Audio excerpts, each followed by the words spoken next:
It was a scorching Tuesday afternoon at Rosie's diner, the kind of day where the sun just hung there in the sky, a heavy weight pressing down on everything. The air inside was thick and sticky, clinging to your skin like a damp dishcloth. The smell of sizzling bacon and freshly brewed coffee mingled with the whir of the ancient ceiling fan, its blades slicing through the heat but offering little more than a promise of relief. Through the dusty windows, sunlight poured in, harsh and golden, casting long shadows across the worn-out vinyl booths. The sound of dishes clattering in the kitchen echoed like a tired rhythm, steady and endless. Outside, the asphalt shimmered in waves as if the entire street was melting under the blazing summer sun. Emily Johnson stood behind the counter, her faded blue uniform clinging to her back with sweat, a dull ache throbbing in her lower back from yet another 12-hour shift on her feet. She was 37 years old, a single mother of two, and every dollar she earned at Rosie's diner went straight to rent, school supplies, and her son's soccer equipment. Her hands, rough and calloused from years of washing dishes and carrying plates piled high, moved with practiced efficiency, even as exhaustion weighed her down like an anchor. Emily's eyes, though tired, still held a spark of warmth, the kind that came from a woman who refused to let life harden her heart. Her father always taught her, "Don't judge a book by its cover," and despite barely scraping by, Emily believed in kindness, always had, always would.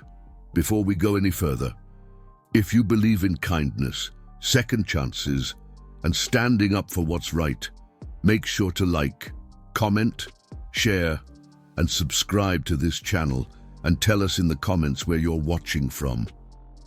Because stories like this remind us that humanity still exists in every corner of the world, and we need to spread these messages far and wide.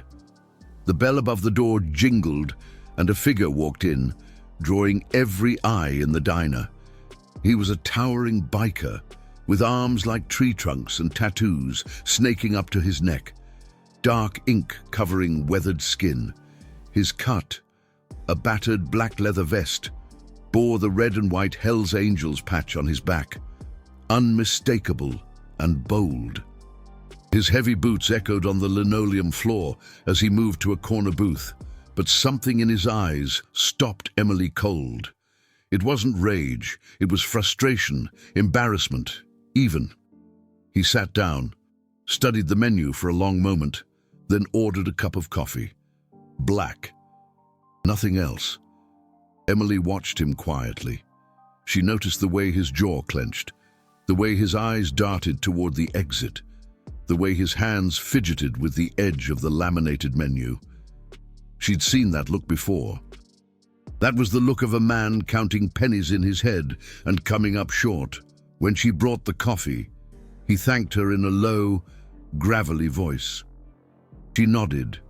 Then, after a beat, she asked him softly if he wanted something to eat. He looked up, startled. He said no, just the coffee. She could have left it at that. No one would blame her. A Hell's Angel. Most people crossed the street when they saw his kind, but her father's voice echoed in her mind. Look for the person, not the label. Emily leaned in and told him quietly that lunch was on her today. His eyes widened. He searched her face, looking for a catch, a scam, some hidden angle. But he found none. Just a woman barely getting by herself who still chose to help him.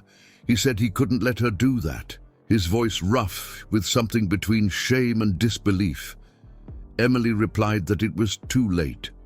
She had already decided. She walked away before he could protest.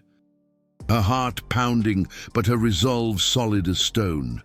1 week later, Emily was washing dishes in her small apartment when a strange noise rattled the windows.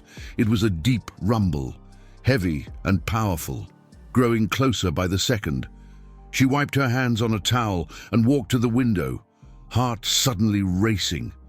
What she saw made her blood run cold. Motorcycles, dozens of them. Big Harleys lined the entire block, engines idling like a symphony of thunder, leather vests everywhere. Chrome glinting in the afternoon sun, and every single cut bore the same patch, the red and white Hell's Angels emblem, blazing like flags in the wind. Emily's breath caught in her throat. Her hands began to tremble. She wondered what she had done. Had she offended him? Had she embarrassed him somehow? She thought about locking the door, thought about calling the police, thought about hiding, but before she could move, there was a knock, firm but not aggressive. She opened the door with shaking hands. Standing there was the man from the diner. Behind him, an army of bikers, all watching her with unreadable expressions. The biker, whose name was Marcus, told her that she had helped him when no one else would, that she didn't have to, but she did. He paused, letting the weight of his words settle. He said that their family doesn't forget that kind of heart. Emily's knees felt weak. She told him she didn't understand. Marcus stepped aside and told her that she would. What happened next felt like a dream. One biker was fixing the broken railing on her porch, his hands moving with precision and care. Another was patching the leaking pipe under her sink, tools clanging softly against metal. Two more were painting the peeling walls of her living room, their broad shoulders working in synchronized rhythm. A woman from the club, her hair tied back in a bandana, was stocking Emily's nearly empty fridge with bags of groceries, eggs, milk, chicken, vegetables, bread, even cereal for her kids. Another biker was outside mowing her overgrown lawn, the smell of fresh-cut grass drifting through the open door. Someone else was carrying out bags of trash that had piled up because Emily simply didn't have the time or energy to deal with them. Emily stood frozen in the middle of her own home, tears stinging behind her eyes. Overwhelmed and unable to speak, Marcus approached her, holding a thick manila envelope. He placed it gently in her trembling hands. Emily whispered that she couldn't pay them for this, that she didn't have anything. Her voice breaking. Marcus interrupted her, his tone firm but kind. He told her that she already had paid them. That lunch, that kindness. She had given him his dignity back when he had nothing. She didn't judge him. She didn't look the other way. She saw him. And that was worth more than any dollar amount. Emily opened the envelope. Inside was cash, more than she'd seen in months. Enough to cover rent, enough to cover medication, enough to breathe again. Tears streamed down her cheeks now, hot and unstoppable. She looked up at Marcus through blurred vision, her voice barely a whisper, asking him why. He placed a heavy hand on her shoulder, his rough palm warm and steady. He told Emily that the world is full of people who look the other way. And there just aren't enough people like her. He nodded towards the other Hell's Angels who were wrapping things up, wiping the sweat from their foreheads, and smiling quietly to themselves. He said that if she ever needed anything, she knew who to call, that she was family now, and family takes care of family, no matter what. So, what would you do if you were in Emily Johnson's shoes that day at Rosie's diner? Would you have stepped up to help? Even when it seemed risky, even when you barely had anything yourself, think about it, really think about it. And before we go, we have one special request for you. Comment below with the words, "Kindness never dies." Do it to show that you stand with Emily, to show that you believe, like we do, that even the smallest acts of compassion can change the world in huge ways. Don't forget to smash that like button, share this video, and subscribe.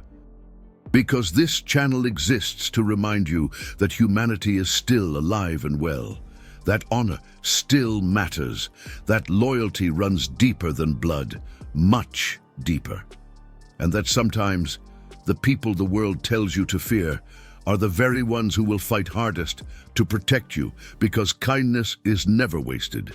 It always, always comes back around. Trust me on that.